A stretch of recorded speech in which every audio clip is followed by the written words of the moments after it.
Oral questions, questions orales. The honourable leader of the... L'honorable chef de l'opposition. Le Premier ministre nous a promis qu'il allait négocier une victoire face aux États-Unis avec un deal avant le 21 juillet 2025. Toujours pas de deal, pas de victoire. Les tarifs américains ont doublé. Mais aujourd'hui, le Premier ministre a fait sa plus grande concession, promettant d'expulser un autre 1 000 milliards de dollars d'investissement vers les États-Unis.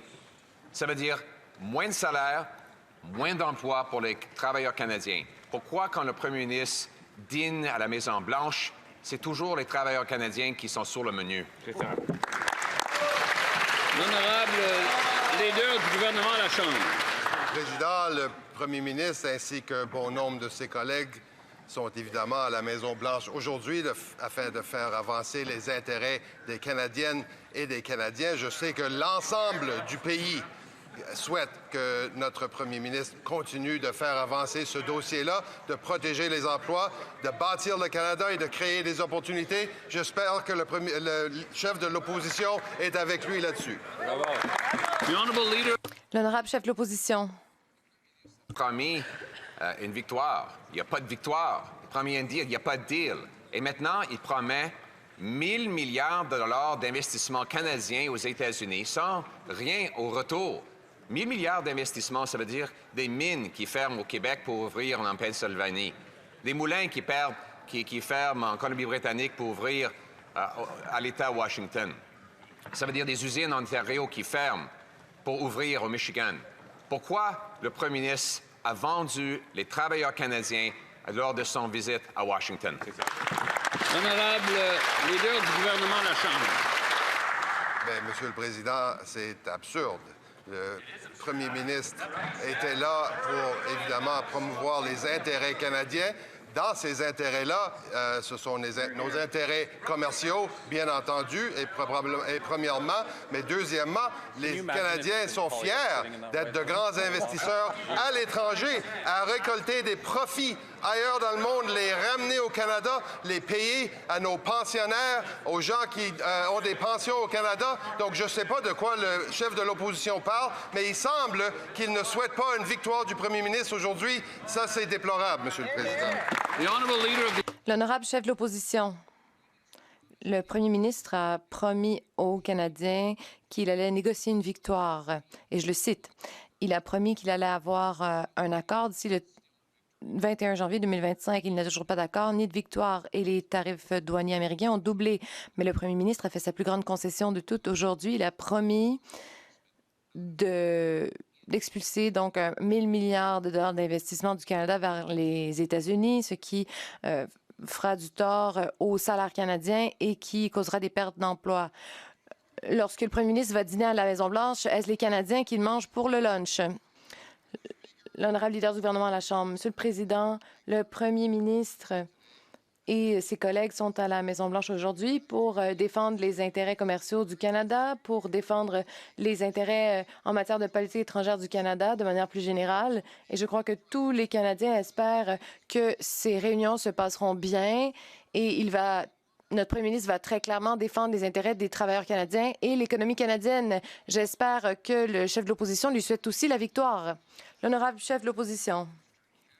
Le premier ministre a dit avec désinvolture qu'un demi-billion de dollars d'investissement ont été investis aux États-Unis et que davantage sera investi dans ce pays si nous obtenons l'accord que nous voulons. En d'autres mots, il a fait une concession de 1 000 milliards de dollars avant que l'accord soit signé et sans avoir obtenu quoi que ce soit en retour. 1 000 milliards d'investissements, cela veut dire que les mines et les usines ferment au Canada pour être ouvertes aux États-Unis. Pourquoi notre premier ministre a-t-il vendu les Canadiens lors de sa visite à Washington? Le leader du gouvernement à la Chambre. Nous n'avons pas besoin de la permission de Donald Trump pour ouvrir des mines et construire de l'infrastructure au Canada. C'est exactement ce que nous allons faire.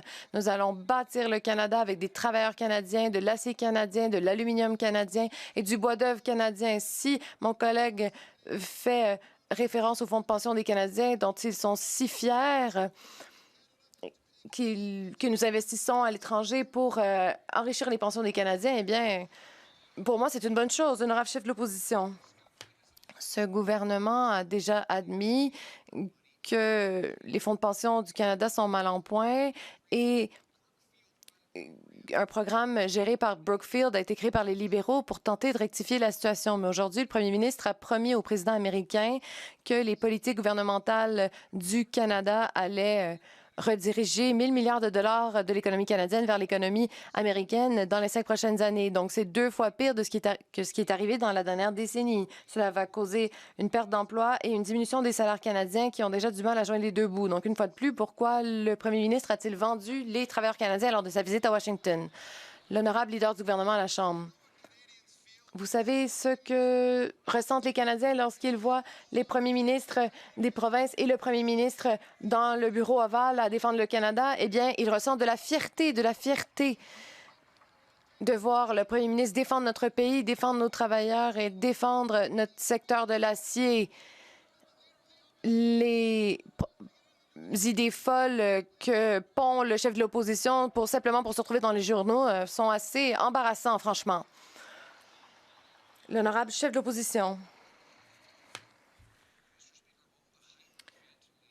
Donc, mon collègue peut bien hyperventiler. Cela ne va rien changer au fait que le premier ministre a dit avec des involtures aujourd'hui dans le bureau ovale que 1 000 milliards d'investissements de dollars quitteront l'économie canadienne pour être dirigés vers l'économie américaine. Donc, des mines vont fermer au Québec et ouvrir en Pennsylvanie. Des usines vont fermer en Colombie-Britannique et ouvrir à Washington.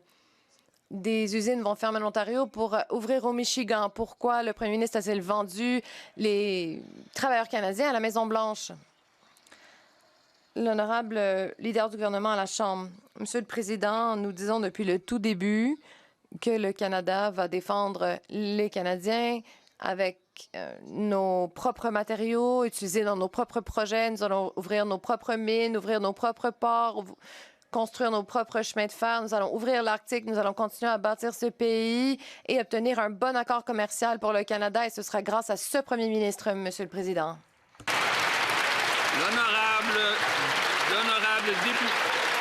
L'honorable député de Saint-Jean. Monsieur le Président, la rencontre du premier ministre avec Donald Trump devait servir à parler des tarifs, mais parler des tarifs pour les enlever, pas pour en rajouter. Parce qu'à venir jusqu'à date, le premier ministre il a fait aucun gain à Washington, mais dans les 7 derniers jours, par exemple, il a encaissé 2 défaites. Des nouveaux tarifs sur notre bois, puis depuis hier, des tarifs sur les camions qui menacent l'entreprise Packard à Sainte-Thérèse. 0 gain. 2 autres défaites pour l'économie québécoise. On se rappelle qu'en élection, le premier ministre vantait ses super pouvoirs de négociateur. Bien, ces super pouvoirs-là sont où? Honorable leader du gouvernement à la Chambre.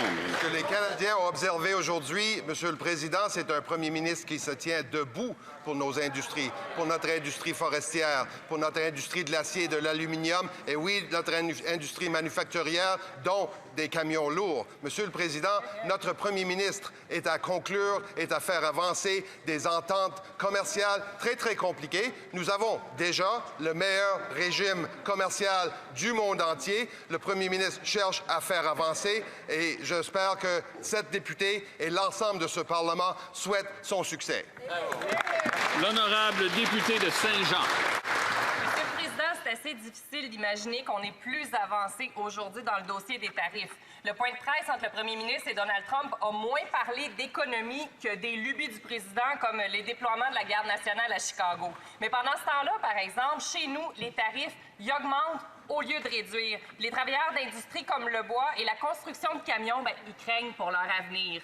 Monsieur le Président, c'est un test aujourd'hui pour le premier ministre. Est-ce que les libéraux pensent vraiment qu'il obtient la note de passage? Bravo! Honorable leader du gouvernement à la Chambre. Nous comprenons l'anxiété des travailleurs et c'est pour cela que nous avons annoncé de grandes mesures pour défendre nos travailleurs dans ces secteurs clés, les secteurs que la députée mentionne. Mais il faut ajouter, Monsieur le Président, que le Bloc québécois semble se réjouir de ces choses-là, tandis que nous sommes à confronter un régime commercial imposé par les États-Unis sur l'ensemble du monde. Nous avons déjà atteint le meilleur régime commercial possible dans le monde. On espère l'améliorer, toujours dans l'intérêt de nos secteurs stratégiques et de nos travailleurs. L'honorable député de Berthier-Masquinongé. Monsieur le Président, tous les partis ont voté pour protéger la gestion de l'offre dans les ententes commerciales, mais les libéraux semblent vouloir enfreindre leurs paroles. Les médias révèlent qu'ils discutent avec Washington de nouvelles concessions dans l'attribution des quotas d'importation de lait américain. Et c'est encore plus inquiétant parce que Donald Trump vient d'affirmer qu'une entente avec le Canada inclurait les produits laitiers. Protéger la gestion de l'offre, ça veut dire la protéger intégralement. Ça ne veut pas dire maintenir le système, mais l'affaiblir en donnant des pointes de tarte aux Américains. Est-ce que le gouvernement va tenir sa parole et refuser toute concession? Bravo. L'honorable leader du gouvernement à la Chambre. On le répète et on le répète encore, Monsieur le Président. Nous avons voté pour une loi qui empêche au gouvernement de négocier sur la gestion de l'offre. La gestion de l'offre n'est pas sur la table et semer la peur ne rendra pas ça différent, Monsieur le Président. La gestion de l'offre n'est pas sur la table. L'honorable député de Thornhill. Donc, voici les nouvelles qui ressortent de la Maison-Blanche. Les Canadiens ont misé sur le premier ministre car ils croyaient qu'il se battrait pour eux, pour leurs emplois, pour leurs chèques de paie, pour leurs familles. Mais c'était des fausses promesses, car des mois après qu'il ait promis un accord, nous ne l'avons toujours pas. Nous avons, au lieu de cela, l'économie qui ralentit le plus rapidement de tout le G7. 86 000 personnes ont perdu leur emploi. Et maintenant, de l'argent quitte notre économie avec de plus hauts tarifs plutôt que des tarifs moindres. Le premier ministre sait-il que ces promesses rompues ont de réelles conséquences pour les Canadiens? L'honorable secrétaire parlementaire au ministre de l'Industrie. Merci, Monsieur le Président. C'est exactement pour cela que nous travaillons pour protéger les emplois, créer des emplois et attirer les meilleurs talents ici au Canada. Nous avons plutôt créé le Fonds de réponse stratégique. Nous avons démarré de grands projets avec de l'acier et du bois d'œuvre canadien. Notre projet aussi visant à bâtir des maisons au Canada. Nous avons utilisé des produits des travailleurs syndiqués canadiens. Nous serons toujours là pour défendre les intérêts des Canadiens et de nos travailleurs. L'honorable député de Thornhill, rien de cela ne fonctionne car 86 000 Canadiens ont perdu leur emploi en date d'aujourd'hui. Ils doivent savoir qu'il ne s'agit pas de faire de la politique, mais plutôt de miser sur les gens qui croyaient que ce premier ministre allait défendre leurs intérêts. Il s'est pavané avec les coudes levés au ciel. Il a promis à tous les Canadiens qu'il se battrait pour eux. Les travailleurs ont vu leur quart de travail réduit et leurs espoirs s'estomper, tout cela parce que 1 000 milliards de dollars sont redirigés vers le Sud plutôt que d'être investis au Canada. Tout ce que ces gens voulaient, c'est que le premier ministre honore ses promesses. Pourquoi ne l'a-t-il pas fait? L'honorable secrétaire parlementaire au ministre de l'Industrie. Je vous rappelle, première chose, cette guerre commerciale a été déclenchée par les États-Unis. Oui. Ce sont les États-Unis qui l'ont commencé. Absolument. Comment nous réagissons? Nous réagissons en aidant nos entreprises. Il y a deux semaines, j'étais à Varennes, Monsieur le Président, la compagnie Hitachi, 500 jobs. Wow. Avant ça, j'étais à Sorel, Monsieur le Président, 300 jobs. Wow. Nous sommes au travail. Bravo.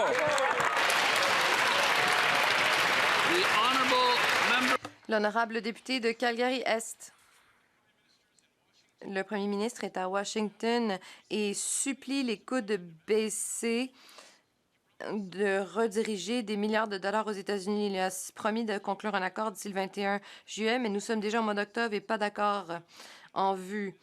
Les travailleurs, les Canadiens, les fabricants et les agriculteurs, entre autres, ont été frappés de tarifs doubles. Et le premier ministre a sûrement dû payer pour le déjeuner, en plus de cela. Donc, le premier ministre va-t-il négocier une vraie victoire contre les États-Unis sur les tarifs douaniers? L'honorable ministre de l'Emploi et des Familles.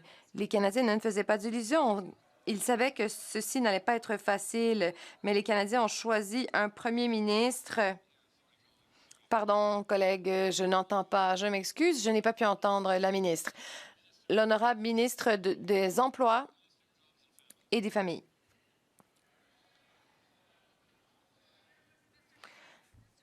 Monsieur le Président, les Canadiens ne faisaient pas d'illusions et savaient que ce ne serait pas facile. Ce que les Canadiens voulaient, c'était un leader qui leur dise la vérité, qui défende leurs intérêts et qui ferait en sorte que le gouvernement qu'ils avaient élu serait là pour eux dans des temps difficiles. Et c'est exactement ce que nous faisons grâce à nos investissements dans l'industrie de l'acier ou encore aider les gens des métiers spécialisés ou bâtir des grands projets. Ce premier ministre a les intérêts des travailleurs canadiens à cœur et je n'en dirai pas autant du parti d'en face. L'honorable député de Calgary-Est. Oui, il leur a promis une chose, mais maintenant il a baissé les coudes et les libéraux n'arrivent pas à s'entendre sur l'économie. Tout d'abord, ils ont blâmé les tarifs douaniers de Trump pour le ralentissement de l'économie qui ralentit plus rapidement de tout le G7. Et maintenant, ils disent que nous avons le meilleur accord avec les États-Unis. Cela ne fait pas de sens. Le premier ministre a redirigé des milliards et des milliards de dollars d'investissement vers les États-Unis et des dizaines de milliers de Canadiens ont perdu leurs emplois. Pourquoi? Est-ce en raison des politiques commerciales désastreuses du premier ministre? L'honorable secrétaire d'État pour les institutions financières. Monsieur le Président, lorsque les Canadiens ont choisi leur leader, ils avaient un choix entre un leader de classe mondiale qui a énormément d'expérience contre un leader qui n'a aucune expérience pertinente. Le 4 novembre, vous allez déposer le budget qui va créer des emplois. Vous voulez parler de création d'emplois? Le seul emploi qu'a occupé le chef de l'opposition officielle, c'est le poste qu'il a laissé vacant pour le député de Carleton lors de la dernière élection. Merci, Monsieur le Président.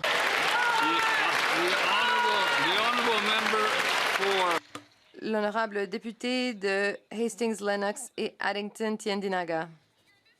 Monsieur le Président, ce premier ministre a promis de créer l'économie la plus forte du G7, l'économie la plus faible. Il a créé des milliers de nouveaux emplois. 86 000 Canadiens ont perdu leur emploi. Il a dit qu'il allait négocier une victoire avec les États-Unis, mais au lieu de cela, il a été faible dans ses négociations et a prétendu que c'était une victoire pour les Canadiens. Il a parlé d'obtenir le meilleur accord pour les Canadiens, mais c'est tout le contraire. Cet échec, est-ce le résultat d'une mauvaise gestion financière, son incompétence diplomatique ou les deux? L'honorable ministre de l'Emploi et des Familles. Monsieur le Président, on parle d'incompétence. Eh bien, le fait que la députée d'en face ne comprend pas que l'ACE nous donne le meilleur accord au monde, cela fait preuve d'une grande incompétence en politique canadienne.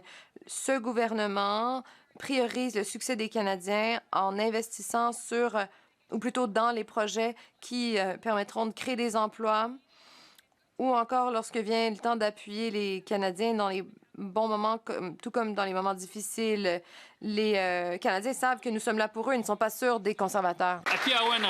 Monsieur le Président, aujourd'hui, c'est le jour de vérité pour le premier ministre. Parce qu'aujourd'hui, il est à la Maison-Blanche pour accomplir la grande promesse phare qu'il a faite aux Canadiens il y a quelques mois, c'est-à-dire d'avoir une grande victoire pour le Canada face aux États-Unis. Souvenez-vous, il avait promis la fin des tarifs, que ce soit sur l'auto, l'aluminium, l'acier, le bois d'œuvre, le Buy American Act. Tout devait y passer. Ça devait de même être fait le 21 juillet, mais ça n'a pas marché. En fait, ça a été quoi? Concession, concession, concession, concession. Et alors, c'est que les Canadiens méritent mieux, Monsieur le Président. Est-ce que le gouvernement pourrait nous expliquer pourquoi le premier ministre n'a jamais livré la marchandise? Honorable secrétaire parlementaire du ministre de l'Industrie, de la ministre de l'Industrie. Nous faisons face à une situation qui est très complexe. La meilleure chose à faire, c'est de ne pas faire un mauvais deal. On ne va pas se précipiter à faire n'importe quoi avec le président Trump, qui est imprévisible. Alors, présentement, nous avons toujours l'accord de libre-échange avec les États-Unis. 85% de nos exportations entrent aux États-Unis sans tarifs, sans impôts. Et nous allons négocier le meilleur deal dans l'intérêt de tous les Canadiens, Monsieur le Président. Bravo. L'honorable député de Louis-Saint-Laurent à Kiawanrak. Monsieur le Président, j'ai plus grand respect pour le secrétaire parlementaire. Quand il était au provincial, il avait équilibré le budget. Aujourd'hui, depuis 6 mois qu'il est là avec le premier ministre, la dette a doublé de 2 fois. C'est ça le résultat de son administration, Monsieur le Président. Oui, on veut un bon deal, mais il s'est fait élire il y a 6 mois en disant qu'on va faire un vrai deal. Il avait même promis pour le 21 juillet. 6 mois plus tard, c'est rien, rien, rien. Concession, concession, concession. Pourquoi les Canadiens à quoi les Canadiens peuvent-ils s'attendre avec un gouvernement qui ne fait que des concessions? L'honorable secrétaire parlementaire de la ministre de l'Industrie. Monsieur le Président, les Canadiens peuvent s'attendre à un gouvernement qui va négocier le meilleur deal possible pour tous les Canadiens de toutes les régions, de tous les secteurs, Monsieur le Président. Présentement, 85% de nos exportations entrent aux États-Unis sans aucun tarif. Nous n'allons pas nous précipiter pour négocier une mauvaise affaire. Nous avons obtenu le meilleur deal possible en son temps. Bravo. L'honorable député de Côte-Nord, Kawawachimatch Nitasunen. Monsieur le Président, je cite les travailleurs de la Poste. Les interventions répétées du fédéral dans notre conflit de travail ont complètement ruiné les négociations. Chaque fois que le gouvernement est intervenu, il n'a fait que rendre la conclusion de nouvelles conventions collectives encore plus difficile. Chaque intervention du gouvernement a éloigné davantage les partis. Monsieur le Président, Ottawa a créé ce conflit et il est le seul responsable de la paralysie des services postaux. Le ministre se rend-il compte des dommages qu'il a causés en voulant démanteler un service public? L'honorable ministre de la Transformation du gouvernement. Monsieur le Président, cette question-là, encore une fois, me sidère. Il ne s'agit pas de démanteler un service public, il s'agit de sauver un service public qui, en ce moment, et depuis 7 ans, est déficitaire au point où, à l'heure actuelle, Post Canada perd 10 millions par jour. Le conflit de travail auquel elle fait référence dure depuis 20 mois. Monsieur le Président, être sérieux, être responsable, c'est agir maintenant pour transformer Post Canada, pour ramener cette institution vitale à notre pays sur la voie de la viabilité financière. C'est exactement ce qu'on fait. Merci, Monsieur le Président. L'honorable député de Laurentides-Labelle. Monsieur le Président, le ministre de la Transformation du gouvernement aime bien nous rappeler qu'il y avait une grève à Post Canada il y a 1 an. Il répète que le gouvernement perd 10 millions par jour avec Post Canada. Mais il oublie que lors de la grève de l'an dernier, les entreprises indépendantes ont dénoncé l'inaction du gouvernement parce que la grève leur coûtait 100 millions de dollars par jour. En provoquant la paralysie des services postaux, le ministre se rend-il compte du mal qu'il fait à nos PME, nos régions et aux personnes vulnérables? Oui. Bravo. Le ministre de la Transformation du gouvernement. Merci beaucoup, Monsieur le Président. Et je sais que tant le syndicat que la direction ont à cœur la viabilité financière de Post Canada. Clairement, le Bloc québécois n'a pas à cœur la viabilité financière de Post Canada. Pour le Bloc québécois, il est acceptable que Post Canada perde 10 millions par jour. Pour nous, ce ne l'est pas, Monsieur le Président. Ce qu'on demande tant au syndicat qu'à la direction, c'est de s'entendre pour arriver à une voie pour que cette institution qui est si importante pour le pays trouve une voie vers la viabilité financière parce que c'est proprement inacceptable qu'elle perde autant d'argent que les Canadiens doivent payer. Merci, Monsieur le Président. L'honorable député de Leeds, Grenville, Thousand Islands, Rideau Lakes. Le premier ministre a promis un bon accord pour les Canadiens d'ici le mois de juillet, mais 86 000 travailleurs canadiens ont perdu leur emploi et cela inclut 100 familles à Maitland et Vista dont les emplois ont été redirigés aux États-Unis et 35 familles aux familles. Les tarifs douaniers sur l'acier ont fait en sorte que ces gens ont perdu leurs emplois. Les Canadiens ne peuvent pas nourrir leur famille avec les promesses vides qu'ils entendent des députés d'en face ou du premier ministre. Donc, quand va-t-il livrer ce bon accord qu'il a promis aux Canadiens? En juillet, l'honorable secrétaire parlementaire du ministre des Finances. C'est assez ironique que les conservateurs nous fassent la leçon sur l'importance de protéger les emplois alors que le chef de l'opposition, tout l'été, s'est battu pour protéger son emploi. Nous avons défendu les emplois canadiens. Nous avons offert le perfectionnement professionnel pour de nombreux travailleurs. Nous allons aussi offrir du financement pour que les entreprises s'adaptent aux tarifs douaniers. Nous avons aussi lancé une politique sur acheter canadien et entre autres mesures. Donc, toutes ces mesures démontrent aux Canadiens que nous sommes solidaires et que nous avons leur intérêt à cœur. L'honorable député de Leeds, Grenville, Thousand Islands, Rideau Lakes. Eh bien, au nom des 86 000 Canadiens qui ont perdu leur emploi, comment vous en sortez-vous? Car l'économie canadienne est l'économie qui rétrécit le plus rapidement de tout le G7. 52 milliards de dollars d'investissement net ont été investis ailleurs qu'au Canada. Donc, pour le député d'en face, par votre entremise, Monsieur le Président, quel est leur plan? Les Canadiens ne peuvent pas nourrir leurs enfants avec ces promesses creuses. le premier ministre a promis cet accord aux Canadiens, mais il est avec Donald Trump et semble bien s'amuser aux États-Unis. Mais que fait-il pour les travailleurs canadiens? L'honorable secrétaire parlementaire au ministre des Finances. Donc, c'est un homme pathétique qui sait voir mais n'a aucune vision. Donc, j'aimerais suggérer que le Parti conservateur n'a aucune vision pour l'économie canadienne. Ce parti s'est fait élire avec le mandat de bâtir un Canada fort et de protéger les emplois canadiens. Et c'est exactement ce que nous faisons.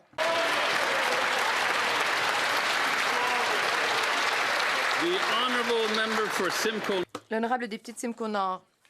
Le premier ministre a promis qu'il négocierait un important accord économique et de sécurité avec les Américains. Mais il a depuis fait concession après concession en obtenant très peu de résultats. Il a annulé les tarifs d'un équivalent, il a annulé la taxe sur les services numériques et il a retiré les plaintes au sujet du bois d'œuvre. Maintenant, il a dit du président américain qu'il est un grand leader. Donc, quand ce premier ministre va-t-il honorer ses promesses et obtenir un accord avec les Américains? L'honorable secrétaire d'État pour les institutions financières.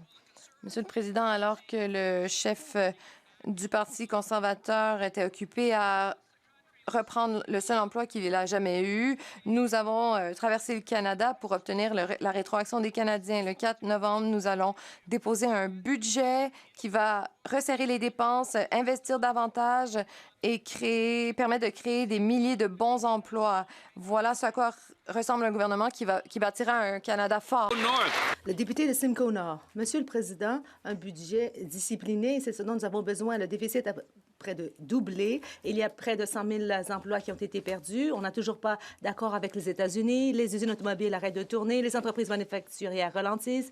Et il y a 54 milliards de dollars d'investissements nets qui ont quitté le pays. Et tout cela depuis que le premier ministre est entré au pouvoir. Quand est-ce que le premier ministre va enfin respecter sa promesse et de conclure un accord avec les Américains? Le secrétaire d'État aux institutions.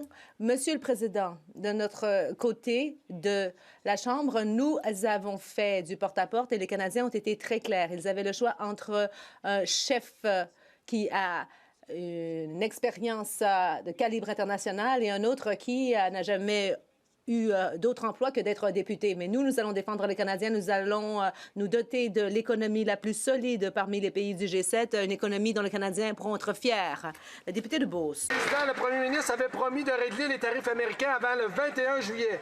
Aujourd'hui, non seulement il n'a rien livré, mais la situation s'empire. Le 14 octobre, le bois d'œuvre canadien sera frappé d'une autre augmentation des tarifs douaniers à 45 %. Monsieur le Président, dans la Beauce, partout au pays, notre marché est en train d'étouffer. Nos entreprises souffrent pendant que ce gouvernement reste les bras croisés. Monsieur le Président, c'est lui-même qui a dit « on va avoir une grande victoire ». Il ne fait que perdre. Est-ce qu'aujourd'hui, le premier ministre va respecter sa parole d'enlever tous les tarifs américains? L'honorable secrétaire parlementaire de la ministre de l'Industrie. Monsieur le Président, je rappelle à tout le monde dans cette Chambre que 85 % des exportations canadiennes aux États-Unis rentrent aux États-Unis sans aucun tarif, aucun impôt. Pour les autres qui sont affectés par les tarifs spécifiques, nous sommes au travail, nous protégeons les entreprises, nous les accompagnons dans ce processus de transition et nous serons toujours là pour les soutenir, particulièrement en région, Monsieur le Président. Bravo. La députée d'Oakville-Ouest. Monsieur le Président, les résidents de ma circonscription veulent que les projets de ce pays soient réalisés plus rapidement. Le premier ministre a été à maintes reprises que nous devons construire des maisons, construire des infrastructures énergétiques, renforcer les capacités de défendre et de bâtir l'économie canadienne afin qu'elle soit la plus forte du G7.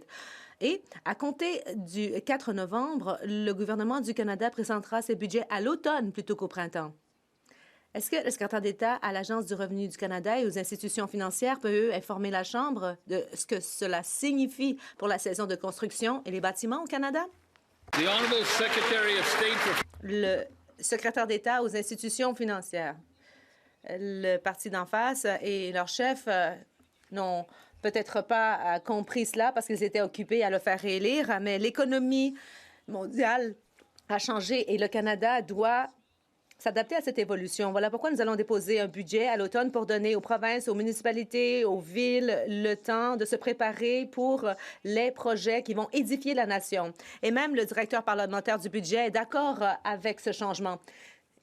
Et il est temps de faire en sorte que les conservateurs se joignent à nous et nous aident à bâtir un Canada fort. Le député de Chilliwack-Hope. Le premier ministre s'est vanté du fait qu'il était capable de gérer le président Trump, qu'il allait aller chercher une victoire et qu'on aurait un accord d'ici le 21 juillet. Mais là, nous sommes en octobre. Et non seulement il n'y a pas de victoire, mais le premier ministre continue de perdre. Concession après concession ont été faites aux Américains et les droits de douane sur le bois d'œuvre ont doublé depuis qu'il est entré au pouvoir. Il n'a toujours pas fait ce qu'il avait promis et cela a coûté des milliers d'emplois dans le secteur manufacturier. Il y en a d'autres aussi qui sont à risque, rien qu'en Colombie-Britannique. Alors, pourquoi est-ce que le premier ministre a rompu sa promesse d'en arriver à un accord? Le secrétaire parlementaire du ministre des Ressources naturelles. Nous allons toujours défendre l'industrie et les travailleurs du bois d'œuvre et de la foresterie en général. Nous avons investi 700 millions de dollars en soutien et en prêt, 500 millions de dollars pour diversifier le secteur, pour assurer les emplois d'aujourd'hui et de demain. Et nous sommes au travail. La députée de Similkameen South Okanagan West Kootenay. Monsieur le Président, le premier ministre avait promis un accord d'ici le 21 juillet. Il n'y a toujours pas d'accord. En fait, les tarifs sur le bois d'œuvre ont doublé et il y a des milliers d'emplois qui ont été perdus dans le secteur du bois. Et hier, on a appris une fermeture permanente et il y a donc 150 emplois qui ont été perdus dans une petite localité. Et au nom de ces travailleurs, je pose la question suivante. Pourquoi est-ce que le premier ministre n'a pas permis de garder ces emplois? Pourquoi a-t-il échoué à en arriver à un accord? Le secrétaire parlementaire du ministre des Ressources naturelles. Monsieur le Président, nous défendons les travailleurs des collectivités rurales et le secteur de la foresterie. C'est un moteur économique qui permet de maintenir en vie ces localités et qui permet les infrastructures. Nous sympathisons avec ceux qui ont perdu leur emploi et nous allons faire en sorte d'utiliser davantage de produits forestiers au Canada. Et nous avons une stratégie à cet égard et vous allez en entendre davantage au cours des prochaines semaines, des prochains mois et des prochaines années. Le député de Malahat-Langford. Le premier ministre avait promis une victoire auprès du président Trump et il avait promis un accord d'ici le 21 juillet, mais il n'y a toujours pas d'accord de conclu. Et maintenant, les droits de douane sur le bois d'œuvre se sont accrus de 45 % sur l'île de Vancouver. Il y a plusieurs usines qui ont arrêté leurs activités temporairement et qui s'exposent à une fermeture permanente. Ce sont des milliers d'emplois dans le secteur qui pourraient être perdus. Le premier ministre comprend-il que les usines seront fermées et des milliers d'emplois seront perdus à Vancouver s'il n'y a pas d'accord par rapport au bois d'œuvre avec les Américains? Le secrétaire parlementaire. Monsieur le Président, nous sympathisons avec les travailleurs qui ont perdu leur emploi et voilà pourquoi nous travaillons à tous les échelons pour résoudre ce conflit avec les Américains et nous essayons de diversifier les marchés et d'appuyer les collectivités touchées. Le député de Tobique-Mactaquac. Le premier ministre avait promis de conclure un accord avec le président Trump d'ici le 21 juillet, mais il n'a toujours pas d'accord. Il y a eu beaucoup de concessions de la part des Canadiens, mais il n'y a toujours pas d'accord. Et qu'en est-il du bois d'œuvre? Il y a par exemple Forestville et Passworker qui continuent de souffrir en raison des tarifs.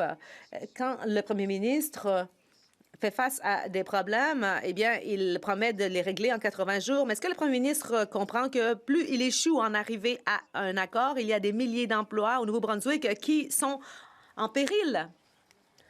Le secrétaire parlementaire du ministre des Ressources naturelles.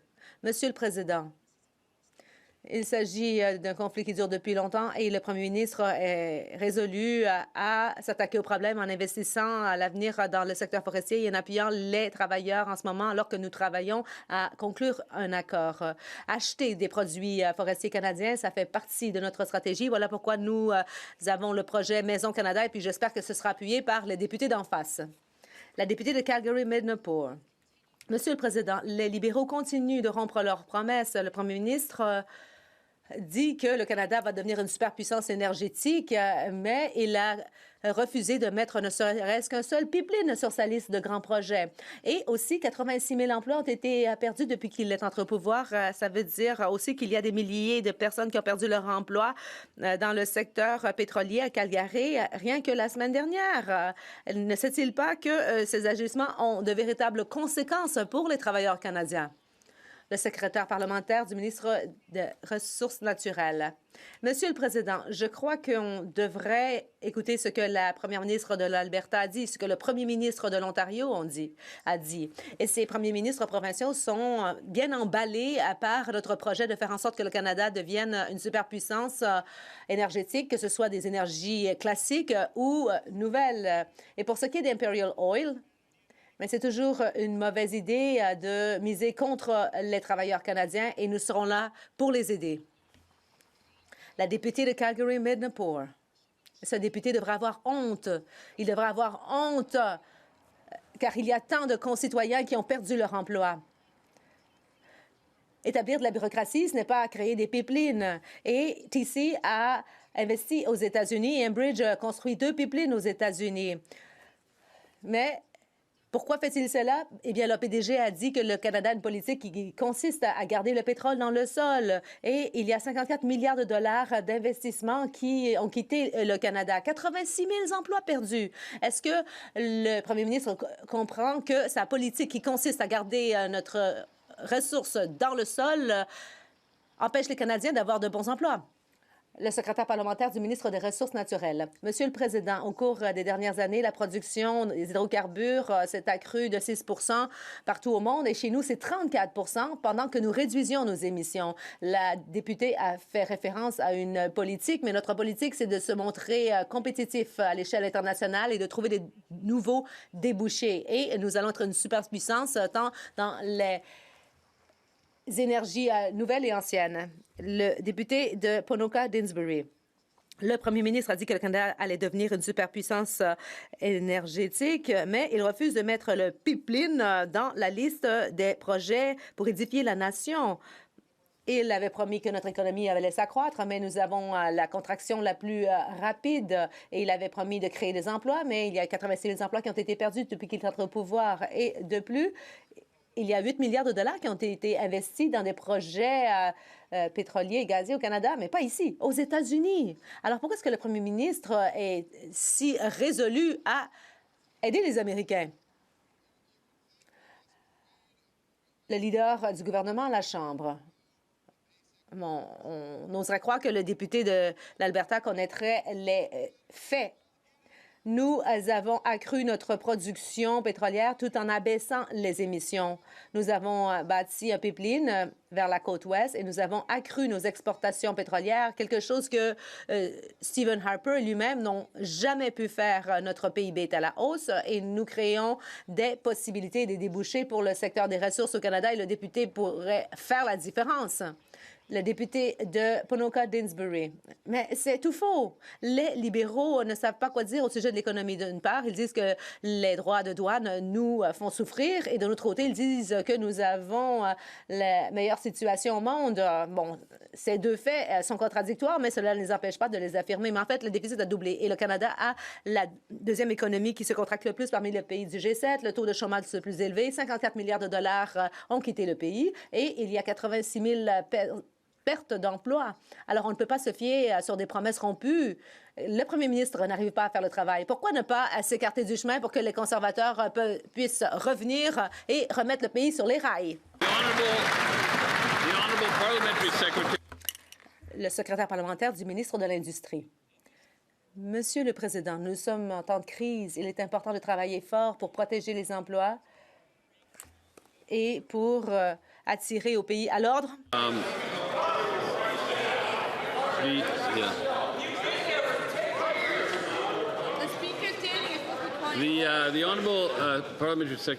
Le secrétaire parlementaire peut-il recommencer du début?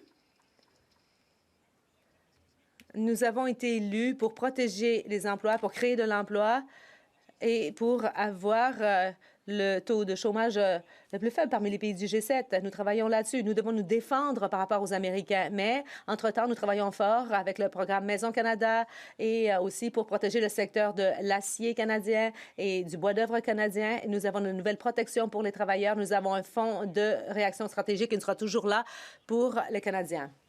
Le député de Bow River. Monsieur le Président, un autre député de l'Alberta a pu voir qu'il y a $1 billion qui a quitté le pays. Le premier ministre a dit que nous allions être une superpuissance énergétique, mais aucun pipeline n'a été créé. Il a promis que nous serions le pays qui s'accroîtrait le plus parmi les pays du G7, mais au lieu de ça, notre économie est en contraction. Les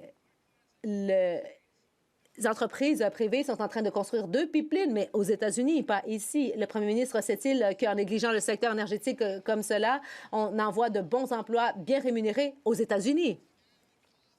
Le leader du gouvernement à la Chambre. Bon, encore une fois, c'est ce bon vieux député de Gatineau, Québec, qui va vous expliquer la vérité. Alors là, je m'adresse aux députés conservateurs de l'Alberta. Nous acheminons nos ressources par pipeline jusqu'aux côtes et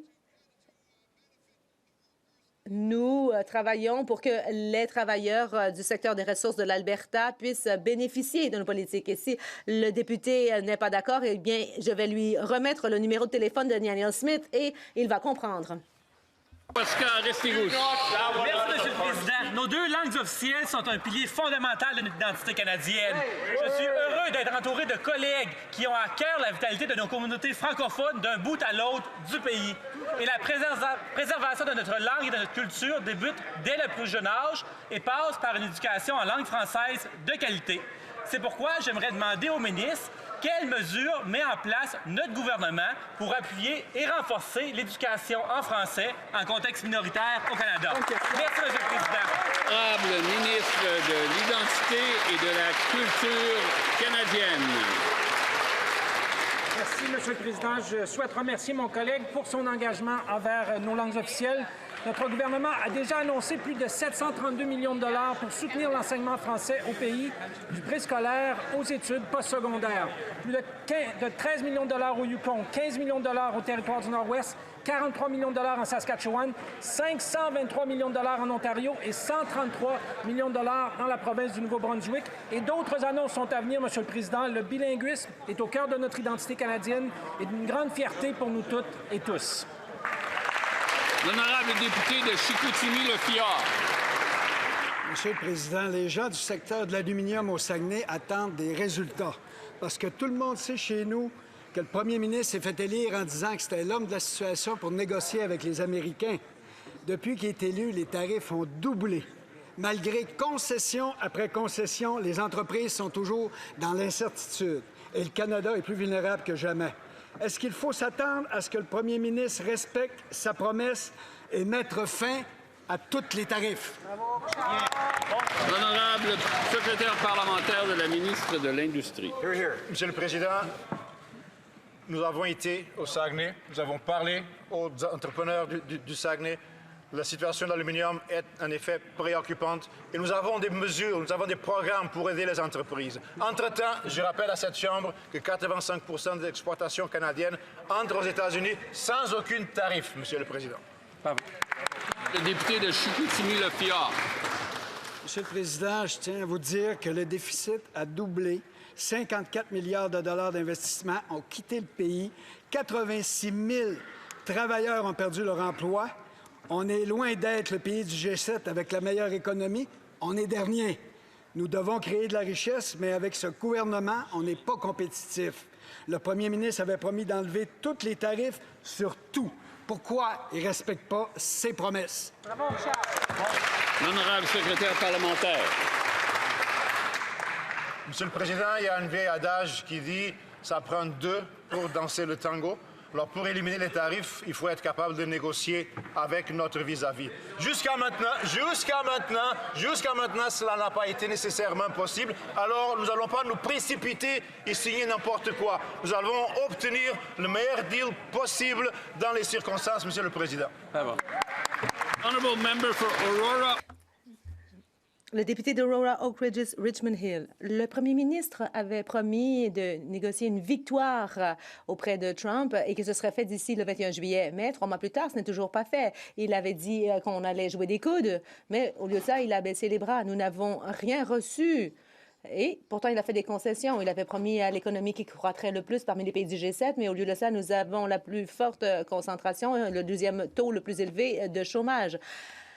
Il y a 86 000 emplois qui ont été perdus depuis qu'il a obtenu son poste de premier ministre. Alors, pourquoi faut-il attendre aussi longtemps? Va-t-il obtenir cette victoire aujourd'hui?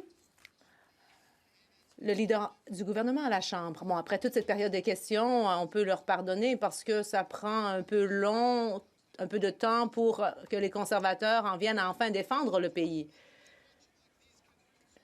C'est pernicieux. On a l'impression que les conservateurs sont ravis de voir qu'il y a des négociations âpres dans la Chambre, dans la Maison-Blanche. Mais nous allons défendre notre premier ministre, nous allons défendre le gouvernement parce que nous avons porté les espoirs et les rêves des Canadiens jusqu'à Washington. Et le député à l'ordre, le député de Thunder Bay, Rainy River.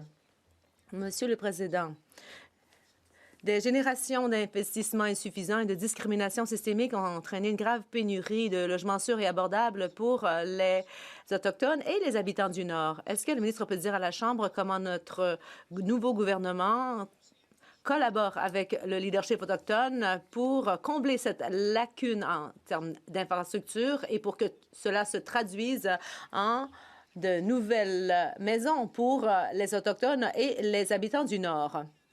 Monsieur le Président, grâce à Maison Canada, notre nouveau gouvernement travaille avec la Nunavut Housing Corporation pour fournir des centaines de nouvelles maisons, y compris des unités préfabriquées, afin d'en construire davantage et plus rapidement. Nous travaillons avec des partenaires autochtones afin que les logements soient sûrs, adaptés à la culture et non surpeuplés. Et nous soutenons l'objectif du Nunavut de construire 3 000 logements d'ici 2030. Nous appliquons également cette approche dirigée par les Autochtones et adaptée au Nord, dans tout le Nord, en fournissant des logements et en renforçant les communautés, car la réconciliation signifie obtenir des résultats ensemble. Le député de London Fanshawe. Monsieur le Président, le premier ministre continue de rompre ses promesses faites aux Canadiens. Il avait promis à l'économie qui croîtrait le plus parmi les pays du G7, mais elle se contracte le plus. Il avait promis des emplois, mais nous avons perdu 86 000 emplois. Ces échecs ont de véritables conséquences. En Ontario, il y a 38 000 emplois. Il y a 3 800 emplois qui ont été perdus dans le secteur manufacturier en raison des droits de douane. Et est-ce que le premier ministre comprend que ces promesses rompues ont des résultats directs sur les Canadiens et dévastateurs? Le secrétaire parlementaire de la ministre de l'Industrie. Monsieur le Président, nous serons toujours là pour appuyer les habitants de London et même partout dans le sud-ouest de l'Ontario pour protéger les emplois et acquérir les meilleurs talent au monde. Je vais vous parler des investissements qui s'en viennent au Canada. Alors, nous avons le deuxième taux de dette PIB parmi les pays du G7. Nous sommes deuxième sur 25 pays pour ce qui est de la conférence. Il s'agit d'investissements qui s'en viennent au Canada. Et nous avons une stratégie de diversification et nous aurons donc davantage d'investissements qui entreront au Canada. Le député de Courtenay-Alberni. Monsieur le Président, rien que sur la côte de la Colombie-Britannique, il y a 900 navires, dont 90 de plus de 500 tonnes, qui sont en fin de vie. Ils constituent une menace imminente pour notre environnement et s'ils ne sont pas recyclages. Le remorquage d'un seul navire, comme le Queen of Burnaby de l'île de Vancouver à Halifax, coûte des millions. À Port Alberni, nous sommes prêts à construire un centre d'excellence pour la réparation et le recyclage en collaboration avec les Autochtones. Est-ce qu'on peut s'engager à prendre de la réglementation comme aux Nations unies pour préserver l'environnement et sécuriser cette infrastructure qui contribue à l'édification de la nation? Le leader en Chambre, je suis ravie de collaborer avec mon collègue sur le dossier. Nous avons eu de bonnes conversations là-dessus et nous en aurons encore à l'avenir et il est question de navires abandonnés et aussi de la gestion des épaves. Nous collaborons avec nos homologues à cet égard et nous allons protéger nos côtes et j'ai bien hâte de collaborer avec mon honorable ami sur cette question. Le député de Courtenay-Alberni. Monsieur le Président, le premier ministre dit aux Canadiens que son gouvernement allait dépenser moins, investir plus.